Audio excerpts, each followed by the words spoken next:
Hello बच्चों, welcome to DSL classes. जैसे कि आप जानते हो हम हाइड्रोकार्बन्स के बारे में पढ़ रहे हैं। जिसने भी अभी तक पढ़ना देखना वीडियो स्टार्ट ना किया हो वो जल्दी से स्टार्ट कर दे, क्योंकि बहुत धीरे धीरे हम कॉम्प्लेक्सिटी की तरफ जा रहे हैं तो मुश्किल हो जाएगा बाद में समझना। तो स्टार्टिंग से सारी जितनी भी 2 या 3 वीडियोस मैंने डाल दिए हैं उनको स्टार्टिंग से देखिए, ताकि आपको सारा सीक्वेंस जो है वो समझ आता रहे कि कैसे हम इस चैप्टर में आगे जा रहे हैं। ठीक है, तो आज हम इस वीडियो में पढ़ने जा रहे हैं प्रिपरेशन ऑफ एल्कीन्स। एल्कीन्स की प्रिपरेशन हम कैसे कर सकते हैं उनके बारे में हम डिटेल में विद रीजंस पढ़ेंगे। जहां पर भी कोई कैटलिस्ट का रीजन है, कोई मेथड का एक्सेप्शनल बिहेवियर है, वो हम सब डिटेल में पढ़ेंगे यहाँ पर। तो चलिए स्टार्ट करते हैं। एल्कीन हम लैब में या जनरल मेथड उसके क्या है, एल्कीन को बनाने में इंडस्ट्रियल मेथड्स क्या हैं। पहला मेथड है बहुत इंपॉर्टेंट, जो कि है एल्काइन से बनाना। हम ट्रिपल बॉन्डेड एल्काइन क्या होते हैं, जो ट्रिपल बॉन्डेड कंपाउंड्स होते हैं, जैसे इथाइन, जिसे हम एसिटाइलिन भी कहते हैं, प्रोपाइन, ब्यूटाइन। तो एल्काइन मीन्स जिनमें ट्रिपल बॉन्ड हो। तो ट्रिपल बॉन्डेड कंपाउंड से हम डबल बॉन्ड कंपाउंड कैसे बना सकते हैं? पार्शियल रिडक्शन से बना सकते हैं, क्योंकि यदि हम कंप्लीट रिडक्शन करेंगे, अच्छी तरह से हाइड्रोजन उसमें फिल कर देंगे, तो वो तो सैचुरेटेड हाइड्रोकार्बन बन जाएगा। और हमें बनाना है डबल बॉन्डेड एल्कीन कंपाउंड। तो एल्कीन पर रुकने के लिए कि एल्कीन से आगे एल्केन तक सैचुरेशन ना हो जाए, इसलिए हमें रिडक्शन को थोड़ा कंट्रोल्ड करना पड़ता है। दिस इज कॉल्ड पार्शियल और कंट्रोल्ड रिडक्शन। अब कंट्रोल्ड रिडक्शन करने के लिए हम कैटलिस्ट क्या लेते हैं हम पैलेडाइज चारकोल, पैलेडियम और चारकोल का मिक्सचर, जिसे हम पैलेडाइज चारकोल कहेंगे। और उसमें हम थोड़ा सा डाल देंगे सल्फर का पॉइजन, एंड या फिर हम ले सकते हैं किसी सल्फर का कोई भी कंपाउंड, या क्विनोलिन लेते हैं। पॉइजन करना पड़ता है इसे थोड़ा सा। अब आप कहोगे पॉइजन क्यों खिला रहे हैं हम चारकोल को? पॉइजन का मतलब यहाँ पर कैटलिस्ट के लिए होता है कि जो कंपाउंड जो एक्टिविटी को, कैटलिस्ट की एक्टिविटी को थोड़ा सा कम कर दें, रिड्यूस कर दें, they are called poison for the catalyst. और यदि किसी कैटलिस्ट की एक्टिविटी को आपको एनहेंस करना है, बढ़ाना है, तो इन दैट केस जो कंपाउंड डाला जाएगा एक्टिव करने के लिए कैटलिस्ट को, उसे हम क्या कहेंगे? That will called promoter. ठीक है, तो प्रमोटर वो सब्सटेंस है जो कैटलिस्ट को भी और एक्टिव कर देते हैं। और पॉइजन क्या है? जो कैटलिस्ट की एक्टिविटी को थोड़ा सा सप्रेस कर देते हैं, ताकि वो पूरा रिएक्शन वैसी ना करे जो हमें नहीं चाहिए, वहां तक ना जाए। अब यहाँ पर जो है हमें ट्रिपल बॉन्ड को क्योंकि डबल बॉन्ड में लाना है, इसलिए हमें सेलेक्टेड रिडक्शन की जरूरत है। सिर्फ हाइड्रोजन हमें 1 मोल ही चाहिए, 2 मोल नहीं चाहिए, स्ट्रॉन्ग रिडक्शन नहीं करना है। इसलिए हमने पैलेडाइज चारकोल जो लिया, उसमें थोड़ा सा पॉइजन डाल के उसकी एक्टिविटी को कम कर दिया। ये कॉम्बिनेशन कहलाता है लिंडलर कैटलिस्ट। लिंडलर साइंटिस्ट हुए हैं जिन्होंने इस कैटलिस्ट का डिस्कवरी की थी, बनाया था, उनके नाम पर है लिंडलर कैटलिस्ट कहा जाता है। 1 मार्क क्वेश्चन है, बहुत इंपॉर्टेंट। अब जब हमने, जैसे मैंने एग्जांपल लिया है यहाँ पर, इथाइन में तो सेम ही बनेगा, इथाइन से इथीन बन जाएगा, बट मैंने यहाँ पर लिया है थोड़ा सा हायर वन, और उसमें आर की वैल्यू दोनों तरफ मैंने ले ली है डिफरेंट, ताकि मैं आपको इसकी वर्किंग समझा पाऊं। ये जो ट्रिपल बॉन्डेड कार्बन है दोनों, एक तो इथाइल से जुड़ा है और एक मिथाइल से जुड़ा हुआ है। अब जब हमने हाइड्रोजनेशन किया लिंडलर कैटलिस्ट से, तो हमें जो कंपाउंड मिलेगा, एल्कीन मिलेगा डबल बॉन्डेड, वो मिलेगा सिस ज्योमेट्रिकल फॉर्म में। सिस ज्योमेट्रिकल फॉर्म क्या होती है? पढ़ा होगा आपने कि जिसमें एक जैसा मॉलिक्यूल सेम साइड हो और दूसरे मॉलिक्यूल दूसरी साइड हो। जैसे यहाँ हाइड्रोजन जो है वो दोनों सेम साइड है, और इथाइल एल्काइल ग्रुप जो है वो दूसरी सेम साइड है। तो this is called cis form. तो जब भी हम रिडक्शन ऐसे अल्काइल का करते हैं जहां पर सिस या ट्रांसफॉर्म बन सकती है, वहां लिंडलर कैटलिस्ट से आपको हमेशा मिलेगा सिस ज्योमेट्रिकल फॉर्म। बट यदि आपको उसी में ट्रांसफॉर्म बनानी है, तो उसके लिए हम रिडक्शन के लिए क्या लेते हैं? सोडियम एंड लिक्विड अमोनिया का कॉम्बिनेशन लेते हैं। यदि आप ट्रांस आइसोमर बनाना चाहते हो ज्योमेट्रिकल उसी कंपाउंड का, तो आप लिंडलर की जगह क्या लोगे? Sodium along with liquid ammonia। ठीक है, ये दोनों डिफरेंसेस दे आर वेरी, इसी बेस पर ये जो एल्काइन का प्रिपरेशन है बहुत इंपॉर्टेंट है। एक तो ये कि सेलेक्टेड रिडक्शन कर रहा है, ये पार्शियल रिडक्शन कर रहा है, एल्कीन तक रोक के चल रहा है, और दूसरा इसके कैटलिस्ट की जो खासियत है ना वो ध्यान रखने वाली है, बहुत इंपॉर्टेंट है। ठीक है, चलिए अब हम नेक्स्ट मेथड देखते हैं। इसके बाद दूसरा मेथड है हमारे पास डीहाइड्रोहेलोजिनेशन। डी मीन्स मैंने आपको पिछले इसमें बताया था, डी मीन्स होता है removal, hydro means hydrogen, halogen means halogen. तो एक हाइड्रोजन और एक हेलोजन एलिमेंट का रिमूवल यदि हम मॉलिक्यूल में से कर रहे हैं, then that method is called dehydrohalogenation, जिसे हम बीटा एलिमिनेशन भी कहते हैं। अब बीटा क्यों कहते हैं वो मैं अभी यहाँ सिचुएशन के अकॉर्डिंग बता रही हूँ, कार्बन की जहाँ से निकलेगा एलिमेंट वहां उसके बेस में बताऊंगी why it is called beta elimination. ये हमने ले लिया एल्काइल हैलाइड, ये जो मेथड है वो हमारा एल्काइल हैलाइड से जाएगा। एल्काइल हैलाइड हमने ले लिया और इसमें हम डालेंगे अल्कोहलिक KOH। अल्कोहलिक KOH क्या होता है? KOH को इथेनॉल में मिक्स किया जाता है। तो KOH को जब हम इथेनॉल में मिक्स करते हैं तो वो एलिमिनेशन का काम करने लगता है, और यदि एक्वस KOH बनाएंगे वाटर में डाल के तो वो न्यूक्लियोफाइल देना शुरू कर देगा OH का, और न्यूक्लियोफिलिक सब्स्टिट्यूशन रिएक्शन होगी, वो हमें नहीं करनी है। हमने क्या किया, KOH को इथेनॉल में मिक्स करके कंपाउंड में डाला हैलाइड में। अब यहाँ जिस कार्बन पर हेलोजन जुड़ा है, अल्फा कार्बन समझ लीजिए क्या होता है, जिस भी कार्बन पर फंक्शनल ग्रुप जुड़ा होता है, जैसे यहाँ हेलोजन है हमारा फंक्शनल ग्रुप, तो उस कार्बन को हम अल्फा कंडीशन यहाँ कह रहे हैं और उसके नेक्स्ट कार्बन को हम बीटा पॉइंट कह रहे हैं। ठीक है, अब यहाँ से तो हेलोजन निकलेगा, इस कार्बन से एलिमिनेट होगा, और नेक्स्ट कार्बन से एक हाइड्रोजन एलिमिनेट होगी, इसलिए इसे बीटा एलिमिनेशन रिएक्शन कहते हैं, क्योंकि ये हेलोजन बीटा पॉइंट के कार्बन की हाइड्रोजन को लेकर बाहर चला जाता है। तो एलिमिनेशन कहाँ से हो रहा है, हैलाइड का तो हो ही रहा है, लेकिन साथ साथ एक बीटा पॉइंट के हाइड्रोजन का भी हो रहा है। तो इस मेथड से हमें मिल गया डबल बॉन्डेड कंपाउंड हमारा, और हैलाइड जो है HCl HBr जो भी होगा वो बाहर आ जाएगा। अब आप कहेंगे आपने जनरल मेथड दे दिया हैलाइड का X का, क्या सब हैलाइड की स्पीड सेम होती है? नो। यदि यहाँ पर आप आयोडीन लेंगे तो रिएक्शन सबसे फास्ट मिलेगी एलिमिनेशन की, क्योंकि आयोडीन बहुत बड़ा होता है साइज में, तो बॉन्ड जल्दी ब्रेक हो जाता है। उसके बाद हमें स्लोएस्ट मिलेगी Cl के साथ, क्लोरीन के साथ, और फ्लोरीन के साथ ये रिएक्शन नहीं मिलती, क्योंकि फ्लोरीन का बॉन्ड कार्बन के साथ काफी स्टेबल होता है, तो वो ब्रेक नहीं होता। इसलिए हमारी जो रिएक्शन है ये एलिमिनेशन की, वो हमें सबसे फास्ट मिलने वाली है आयोडीन के साथ और स्लोएस्ट मिलने वाली है क्लोरीन के साथ।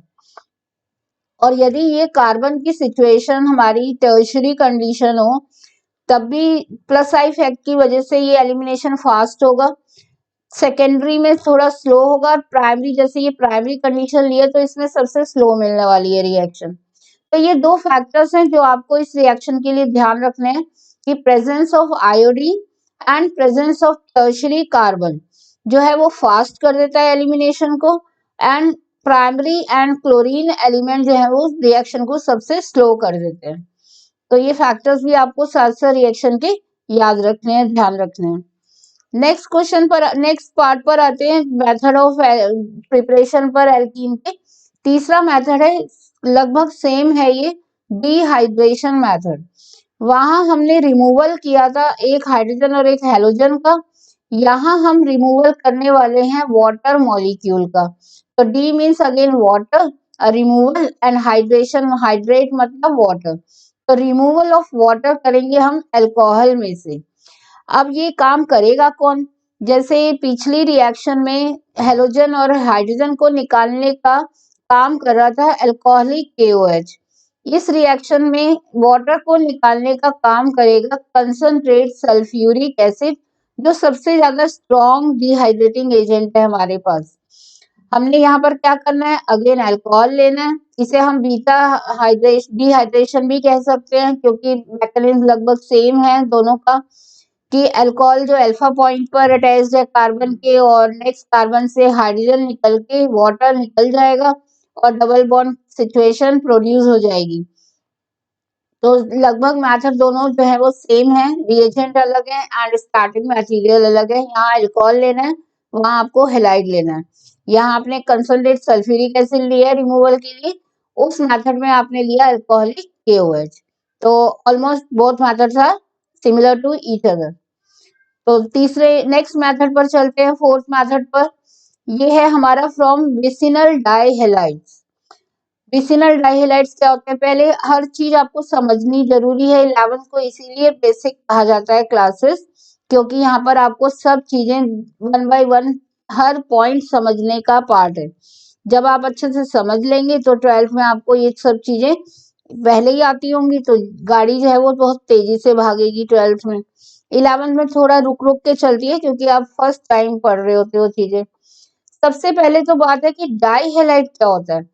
डाइहैलाइड, डाई मीन्स दो, halogen mean, halide means halogen. जिस कंपाउंड में दो हैलोजन एलिमेंट होंगे उन्हें हम कहेंगे डाइहैलाइड। ठीक है। अब विसिनल क्या होता है, कॉमन नेम है ये डाइहैलाइड की। दो कैटेगरीज होती है, एक विसिनल डाइहैलाइड और एक जेम डाइहैलाइड। पहले मैं जेम डाइहैलाइड बता देती हूँ। जेम डाइहैलाइड में क्या होता है, हैलोजन, जो भी हैलोजन एलिमेंट है, Br ले लिया मैंने एग्जांपल, आप Cl ले सकते हो, आप I ले सकते हो। यहाँ पर दोनों हैलोजन एलिमेंट जो है एक ही कार्बन पर जुड़े हुए होते हैं, चाहे किसी भी कार्बन पर आप अटैच करके शो कर सकते हो एग्जांपल में, लेकिन वो दोनों हैलोजन एक ही कार्बन से जुड़े होंगे। जैसे मैंने यहाँ पर दिखा दिया है कि दोनों ब्रोमीन इस कार्बन से जुड़ी हैं, तो this is called the gem dihalide situation. इसे वैसे आईपैक नेम में आप 1,1 डाइब्रोमो इथेन कहेंगे, पोजीशन देंगे, लेकिन ये जो जेम एंड विसिनल है ये कॉमन नेम में बहुत पॉपुलर है। एंड दूसरा हम जो पढ़ने वाले हैं वो है विसिनल डाइहैलाइड। विसिनल डाइहैलाइड में दोनों हैलोजन अलग अलग कार्बन पर जुड़े होंगे, नेक्स्ट कार्बन पर, नेबरिंग कार्बन पर जुड़े होते हैं, उन्हें हम कहते हैं विसिनल डाइहैलाइड। ठीक है, ये क्लियर है आपको विसिनल एंड जेम डाइहैलाइड दोनों का क्लासिफिकेशन। यदि नहीं समझ आया हो या तो दोबारा वीडियो को रिवाइंड करिए, पीछे देखिए और दोबारा समझिए। अब हमने क्या किया, विसिनल डाइहैलाइड लिया और उसमें जिंक डालेंगे। जिंक एक बहुत अच्छा मेटल है जो हैलोजन के साथ रिएक्शन फास्ट करता है, जैसे सोडियम की पोटेशियम की रिएक्शन बहुत फास्ट होती है, ऐसे जिंक भी एलिमिनेशन का, हैलोजन को निकालने का रिएक्शन का काम करता है। तो यहाँ से जिंक हमने डाला तो उसने ब्रोमीन या Cl जो भी होगा उसके साथ रिएक्शन हो जाएगी इसकी, और ये साइड प्रोडक्ट बन गया। अब कार्बन को अपनी वैलेंसी तो पूरी करनी है, क्योंकि बदले में कुछ मिल नहीं रहा उसे, तो अपनी वैलेंसी, यही तो खासियत है कार्बन की, कि कार्बन जो है वो जब भी उसे कहीं और से हेल्प नहीं मिलती, कोई बदले में एलिमेंट नहीं मिलता, तो वो क्या करता है, सिंगल बॉन्ड से डबल पाई बॉन्ड बना लेता है, पाई में भी 2 बना लेता है, ट्रिपल बॉन्ड में चला जाता है। इसीलिए इसमें ज्यादा स्टेबिलिटी है, इसीलिए उसके इतने कंपाउंड जो है ज्यादा बनते हैं, क्योंकि वो एडजस्टेबल है, अपने आप को एडजस्ट कर लेता है सिचुएशन के अकॉर्डिंग। यहाँ पर भी Br निकलने के बाद, क्योंकि उसे कोई और एलिमेंट नहीं मिला, तो कार्बन ने क्या किया, आपस में ही डबल बॉन्ड बनाकर अपनी सिचुएशन संभाल ली और एल्कीन में कन्वर्ट हो गया। This is the last method of the preparation of alkene, vicinal dihalide. I think आपको क्लियर हुआ होगा कि चारों मेथड जो है कैसे कैसे हमने यूज किए। पहला मेथड था एल्काइन से बनाने का, जिसमें हमें अच्छे से ध्यान रखना है लिंडलर कैटलिस्ट और sodium liquid ammonia, sodium and liquid ammonia का कॉम्बिनेशन क्या डिफरेंस देता है। दूसरा मेथड हमारा हाइड्रो हैलोजिनेशन था, अल्कोहलिक QH जिसका मेन रिएजेंट है। तीसरा मेथड हमारा डिहाइड्रेशन का मेथड है, जिसमें हम कंसंट्रेट सल्फ्यूरिक एसिड को भूलेंगे नहीं। This is also called acid dehydration, क्योंकि एसिड की प्रेजेंस में हो रहा है। एंड लास्ट चौथा मेथड था हमारा विसिनल डाइहैलाइड, जिसमें हमारा मेन रिएजेंट है जिंक। ठीक है, तो ये चारों मेथड आप अच्छे से प्रैक्टिस करिए, याद करिए, और फिर इसके मैं क्वेश्चंस भी बताऊंगी आपको, इस पर क्वेश्चन किस टाइप के आते हैं, पैटर्न्स बताऊंगी आपको। तो अभी जल्दी से आप देखिए कि मैं एक बहुत अच्छा आपके लिए प्लान लेके आई हूँ। अनअकैडमी, एक्चुअली अनअकैडमी लेके आया आपके लिए एक अच्छा plan, which is called ascent. एक स्कॉलरशिप प्रोग्राम है जो कि जिसमें वो 5 लाख तक के अपने प्राइजेस दे रहे हैं, हर महीने दे रहे हैं।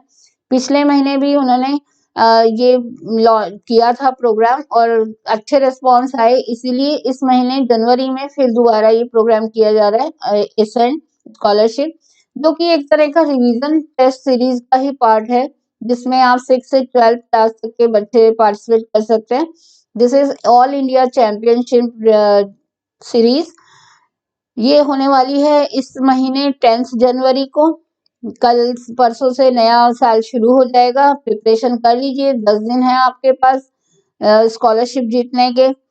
एनसीईआरटी सिलेबस करना है, कोई एक्स्ट्रा कोई बुक नहीं है जिसमें से आपको कुछ पढ़ना हो, सिर्फ एनसीईआरटी का पूरा सिलेबस कवर करना है।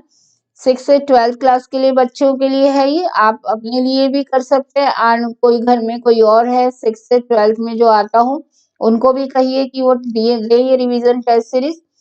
कोई नेगेटिव मार्किंग नहीं है। सबसे बड़ी बात है कि सबसे ज्यादा प्रॉब्लम कहाँ आती है कि एक तो पैसा भरना पड़ता है तब, और एक नेगेटिव मार्किंग होती है सीरीज टेस्ट में तब।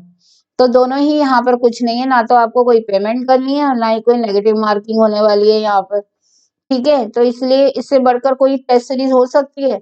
एनुअल का एग्जाम भी प्रिपेयर हो जाएगा आपका, और साथ साथ आप क्या कर लेंगे, साथ साथ आप कोई ना कोई प्राइज भी जीत सकते हैं। और मुझे जरूर बताइएगा यदि आपको कोई स्कॉलरशिप मिले तो। करना क्या है, आप कहेंगे मैम बोले जा रही, करना क्या है, कैसे करना है, ये नहीं बता रही है। तो अनअकैडमी की ऐप डाउनलोड करनी है सबसे पहले, ठीक है। और फिर आपको जो मैं लिंक दूंगी डिस्क्रिप्शन बॉक्स में, वहां से लिंक से ज्वाइन करना है, जिसमें और वहां एक फॉर्म वगैरह होगा, वो आपको फिल करना है, एनरोल करना है अपने आप को, मोबाइल नंबर है, आईडी है, ईमेल आईडी है, वो सब फिल करना होगा, फॉर्मेलिटीज हैं उसकी। एंड देन आपको नोटिफिकेशन आता रहेगा, जैसे पहले से ही बताते रहेंगे कि आपका होने वाला है, इस टाइम होने वाला है एग्जाम, तो आपको अवेयर कराते रहेंगे, ठीक है। और इसके अलावा भी यदि आप कोई फ्री क्लास वहां पर अच्छे एडुकेटर्स हैं, किसी भी सब्जेक्ट की देखना चाहते हो, हेल्प लेना चाहते हो, तो स्पेशल क्लासेस भी अवेलेबल है वहां पर। तो वही प्रोसेस है, डाउनलोड करनी है ऐप को, लॉग इन करना है उस ऐप पे, गोल सेलेक्ट करना है, एंड देन इनवाइट कोड डालना है डीएसएल क्लासेस, क्योंकि बिना इनवाइट कोड के वो क्लास अनलॉक नहीं होगी। तो क्या डालना है, इनवाइट कोड डीएसएल क्लासेस, ठीक है। तो याद रखिएगा, हमारे चैनल का नाम तो आपको याद हो ही गया होगा, इसलिए मैंने इनवाइट कोड भी वही नाम रखा है, ताकि आप जो है कोई और नाम देते तो भूल भी जाते, ये नाम तो आपको याद रहेगा। चलिए नेक्स्ट वीडियो में हम मिलेंगे और नेक्स्ट जल्दी ही बात करते हैं about the preparation of alkyne and benzene. मैंने आपको स्टार्टिंग में कहा था मेरा वे ऑफ टीचिंग थोड़ा सा डिफरेंट है, मैं सारी प्रिपरेशन मेथड एक साथ पहले बता देती हूँ ताकि प्रिपरेशन आपको अच्छे से याद हो जाए। देन हम सबकी एक साथ फिजिकल प्रॉपर्टीज डिस्कस करेंगे, एंड देन सबकी एक साथ केमिकल प्रॉपर्टीज में एंट्री करेंगे, ताकि आप डिफरेंस भी देख सको और एक कनेक्शन बन जाएगा, ठीक है। तो थोड़ा वे ऑफ टीचिंग डिफरेंट है, झेल लीजिएगा। एल्काइन और बेंजीन की प्रिपरेशंस करने वाले हैं नेक्स्ट वीडियो में। Till then bye everyone.